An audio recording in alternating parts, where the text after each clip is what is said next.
The International Federation of OBGYNs recently issued a report saying that most prenatal vitamins have toxic ingredients. And the problem goes way beyond prenatal vitamins, but there are clean supplements available. So let's talk about it. Hey everybody, it's Dr. David. Hope you're doing well. A board certified pediatrician here in Tampa. And I've been worried not just about what children are exposed to, but my work led me way before that to the preconception pregnancy phase, which is kind of how I landed here and what we're going to be talking about today. Now, of course, most importantly for me is education. Educating people to let them know what they are stacked against, let them know what their options are, and in this case, let them know how they may be exposed to toxins that they did not know about. Now, we're going to talk today about why prenatal vitamins are so important, which of course some of that is duh. But we're also going to talk about the prevalence of the toxins in the vitamins and what you can do in order to ensure that you're getting the cleanest products possible.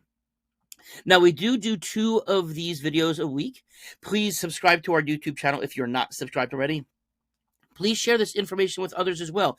This is really important information, and if it's not relevant specifically for you, you probably have a family member, a friend who is in the pre-pregnancy or pregnancy mode, and they probably need to know about this.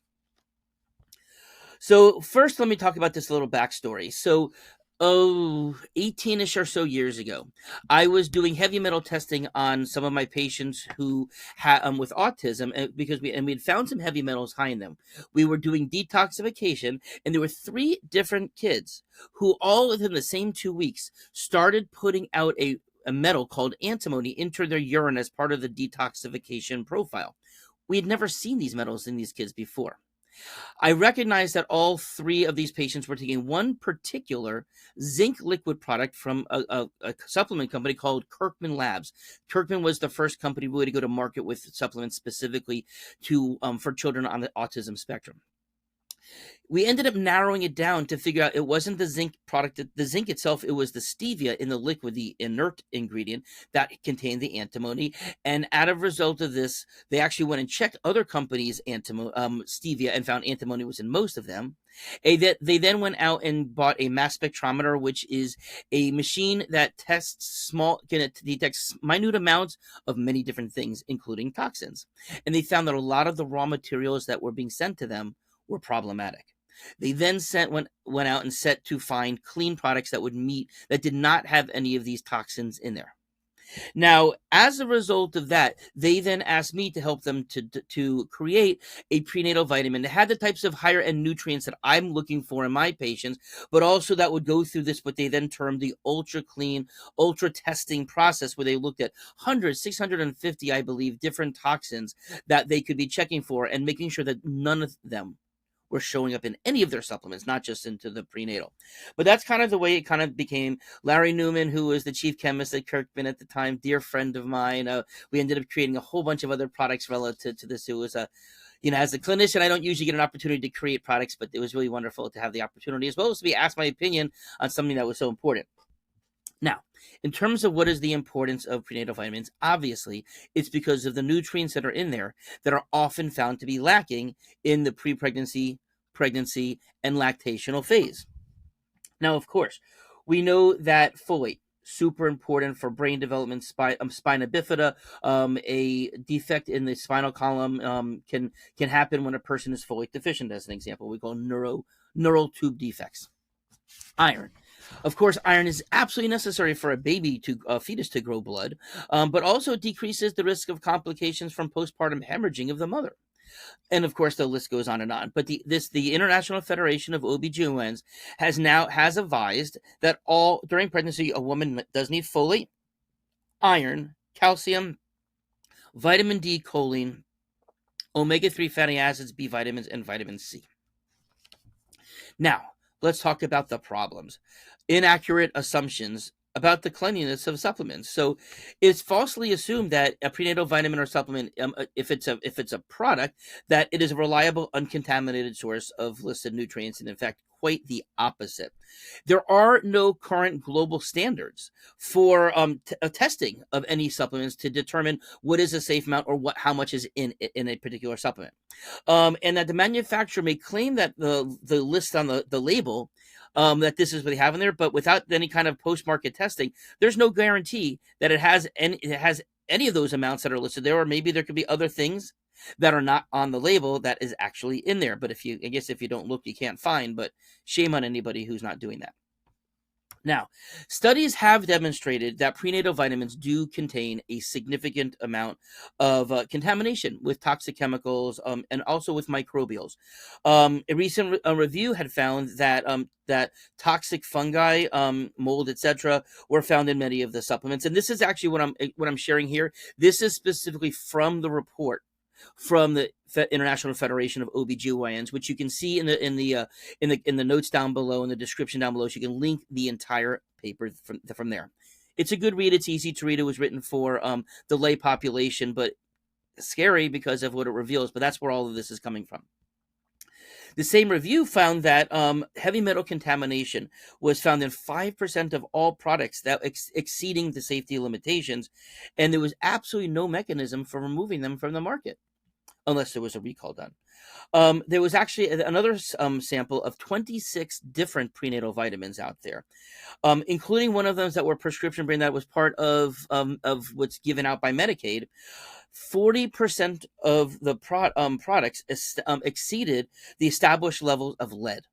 And they also found that toxic elements such as aluminum, titanium, thallium, nickel were also found in every one of the samples. Every one. Now, most regulatory agencies are limited to removing the products once they're found to be proven to be unsafe, but not from keeping them off of the market initially. So there's very much a buyer beware aspect here. So with this, the International Federation of OBGYNs decided to take a stand. And let me also just say thank you to the International Federation. It's about time. It's about time. I've been screaming about these problems for 20 years, and it's nice that an organization such as this represents all of these. It's the federation started in 1954. There were representatives from 42 national OBGYN member societies. It's now grown to 139, so it is now global, and that does include the American College of Obstetrics and Gynecologists. This is part of the formal statement. The environmental contributors to reproductive health begins in utero and includes the social, physical, and nutritional environment and physical and chemical agents. Exposure to toxic environmental chemicals during pregnancy and lactation is ubiquitous and is a threat to healthy human reproduction. Number 3. There are tens of thousands of chemicals in global commerce, and even small exposures to toxic chemicals during pregnancy can trigger adverse health consequences. Yes, the largest organization of one of the largest medical groups in the world is saying this. This should be alarming to everyone. Certainly doesn't alarm me. Well, it doesn't shock me because I knew about this, but it's still alarming. But it's also alarming that they're willing to say this, because that's huge. Okay, now let's talk about the solutions. Now, a lot of this is also stuff that the Federation did. So they didn't just point out the problem. They're trying to come up with solutions. They say that most effective thing to do is to be testing products post-manufacturing, but pre-market, before it's sent out, to make sure that there's no toxic chemicals or contaminants that are present. The committee for the International Federation of OBGYNs, they have what's called the Committee on Climate Change and Toxic Environment Exposures, and what they did is they brought together a team of global scientists, environmentalists, who made these following recommendations. Number 1, creating a list of toxic chemicals and contaminants that should be screened for in prenatal vitamins and reduced to specific standards. Number 2, conduct tests of existing vitamins to assess ongoing risks to maternal and newborn health. Number 3, very important also, expand this to do this annually. Meet every year, see if there's anything new out there. So as an example, we've talked here on this channel, and there's certainly been a lot of news about plastics, nanoplastics, microplastics. Now, this is really just a story of the past couple years. This is a story actually that has happened since the OBGYN started working this. So the plastics aren't even part of what they're talking about right now. But I certainly would anticipate, now that all of this information is, that this will be coming out in future annual reports for them. Okay. So now also in the description, if you look at the link for this article, you can find the list of all of the toxins that they say need to be tested for. It's an impressive list. You will notice that there's quite a few there that you probably have never heard of. A lot of them being a lot of the pesticides that they're out there, but also the other toxins. Okay. So their position of the Federation, International Federation, microbial and heavy metal contamination, adulteration with synthetic drugs, and substituting herbs should be forbidden.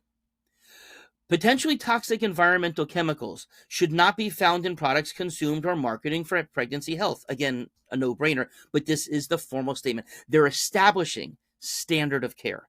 That's really important, because establishing standard of care means that people now have repercussions, that if there's organizations, if there's manufacturers who are going against standard of care, there's more repercussions that can be had because of that. Okay. They also said plainly, and part of what I'm doing here, so hopefully there's clinicians watching this as well. If not, maybe share this with your clinician. Educate clinicians to the impact of toxic environmental exposures in personal care products, as well as food, water, and other means that people could be exposed. They then went on to say clinicians, they should collectively be advocating for regulatory changes in their countries. They should only be recommending products tested by outside laboratories for quality as well as for purity. And they said that we should also be educating consumers about the risks of using unverified products. Wonderful information, right? What we've been doing here all along. They then went on to say that manufacturers, they also need to be held to a standard of production that assures the safety, and minimizes all the contaminants. They are now calling for a certification of all prenatal vitamins, and that becomes standard of care. Now, at this point in time, there is only one prenatal vitamin that passes what the criteria is for their certification, and it happens to be the prenatal vitamin that I helped Kirkman create all of those years ago. So I'm not surprised about that, because I've been following the story and working with Kirkman on this, and so I know that this is where it is. Certainly something I'm very proud of, to know that we led to this in the first place. I mean, really, this was the origin story. This is what happened a long time ago, is what led us to here, and I'm just super proud of Kirkman. I guess I'll toot my horn a little bit here, but yeah, it's because of this work that is leading to this now global movement, which is amazing. Okay. Now, Kirkman, they don't just wait to make the product and make sure that it's checked post manufacturer pre-marketing. They now check every single raw material before it even comes into their plant. The end result of that is that the wholesalers, the manufacturers of the raw materials, they test beforehand. They know that Kirkman's going to reject it, and they're going to have to pay to ship it all back, and they're going to have to destroy it all. And the sad thing is that because one of the questions that have come up is, will there be enough raw materials that are clean? And the manufacturers of these raw materials are telling us that for a couple dollars more per bottle, they can do it. Okay, it's going to take a little extra work to do it. And of course, finding it, manufacturing it. So it's going to be a problem for a while, but it's clearly there. Okay, now, of course, with this whole standard of care, then, I do have to wonder, besides the fact that thank God it's just enough time, and thank you again for the International Federation for bringing this up. But the other main point here is that other companies better comply, because you know what? Once the standard of care is being set, that is going to open them up to lots and lots of civil lawsuits, class action lawsuits, etc. Government regulation, that moves way too slow, if it happens at all. We know the regulations have been of course, it depends on the administration, the federal administration, but regulations a lot of times have been cut, not enhanced. So if you're not going to do it, but what talks? People talk. Pocketbooks talk. And hopefully the companies will figure this out sooner as opposed to later. Okay, frustrating, but a little glimmer of hope that we have this hopefully figured out. So once again, please do subscribe to this YouTube channel if you haven't already shared it. Also, if you're not a Patreon subscriber of ours, please do so you have access to information early, as well as protocols that we don't share with the general population. Have a great day.